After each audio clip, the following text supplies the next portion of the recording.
Hey there, beautiful souls, and welcome to another episode of Empowered You, the podcast where we talk all things healing, growth, and turning pain into power. I'm your host, Jill Ripley, and today's episode is a little detour from my usual content. Normally, I've been walking you through the chapters of my book, Empowered by the Storm, but something happened on the 4th of July that moved me so deeply, I felt called to share it with you. This story is about intuition, divine timing, and how being open to guidance can lead us exactly where we need to be for someone else. It all started a few days before the holiday. I'd been looking for something meaningful to watch on TV, not drama, not noise, but something that spoke to my soul. Nothing was clicking. I even scrolled through YouTube and other platforms, but I came up short. Then, on a whim, I felt the urge to resubscribe to the Gaia channel. It had been a while, but something nudged me. And that's when I discovered Wolf's Message. The true story of Michael Wolf Passacarnis Jr., who was struck and killed by lightning, and seemed to know exactly when and where it would happen. The story was told by an evidentiary medium named Suzanne Giesemann, who was drawn into mediumship after her own stepdaughter died from a lightning strike while pregnant. The show goes into detail about how Wolf's parents, who are from Massachusetts, connected with Suzanne at one of her events, and how they realized it was imperative that they share Wolf's story. If you have an opportunity to watch the show, I highly recommend it. As soon as I heard Wolf's father speak, I recognized the thick Boston accent, and I wondered what part of Massachusetts they were from. As the show continued, I realized that not only were they from Massachusetts, but they were just a few towns away. And the lightning strike happened at the base of a tree on Burial Hill in Plymouth, Massachusetts, a place I know well. The story moved me deeply. I couldn't explain it, but I felt it in my bones. I was meant to connect with this in some way. So early on the 4th of July, I decided to take a walk on Grace Trail in Plymouth. It's a peaceful place that I love to go for quiet reflection. And before heading out, as always, I put a few healing crystals in my pocket. And on this day, I chose an extra piece of rose quartz to carry just in case someone needed it. What I hadn't considered, though, was that being the 4th of July in Plymouth, that they have an amazing parade that runs from Cordage Park in Plymouth all the way down to the waterfront. This is about a 2.5-mile stretch along the main street, and then it comes back around up the waterfront. And as soon as I turned onto the main road where the parade runs, I realized what was happening. And my initial reaction was that I should just turn around and go home. The parade hadn't started yet, and I figured that I could get out without getting stuck. But something in the back of my mind told me to stick to my original plan. My intention was to park at the end of Grace Trail, walk the trail down to the waterfront, and then get breakfast at the Water Street Cafe and walk back.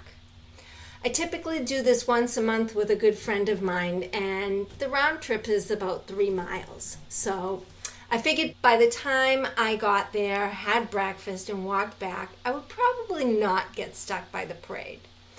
So I went on my way. Along the trail, there's a place where you can detour and walk along the ocean. It's a bit rocky, but it's nice to be close to the water. So when I got to this point, I decided to go down there and find a rock to sit on and meditate. It was beautiful and serene, and I spent about 20 minutes there, and then again, I went along my way. But what I also then came to realize was that not only was the waterfront full of people lining up to watch the parade, but they also had a 5K marathon that morning, and the place was full of runners. So many people. I wasn't sure I would find a seat in the restaurant, but my luck is plentiful, and lo and behold, they had a lone seat in the window bar.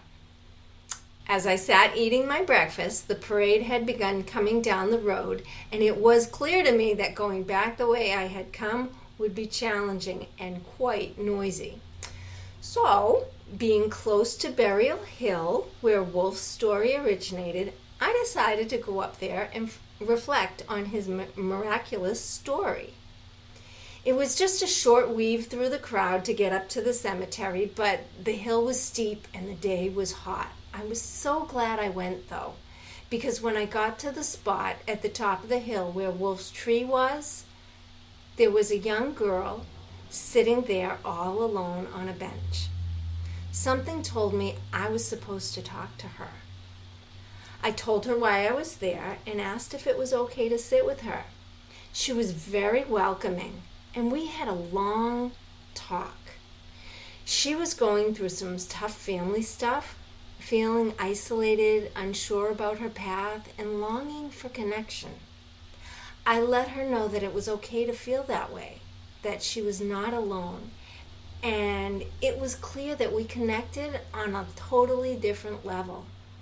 Not as strangers that had just met, but as two souls there for each other. And just as I was getting ready to go, she mentioned that she loves crystals. I got so excited. I said, "Oh, I have something for you." And I pulled the piece of rose quartz from my pocket and I gave it to her. The look of elation on her face is something I will never forget. She said, "Really?" I said, "Yes, it was meant for you." She asked if she could give me a hug, and of course I said yes.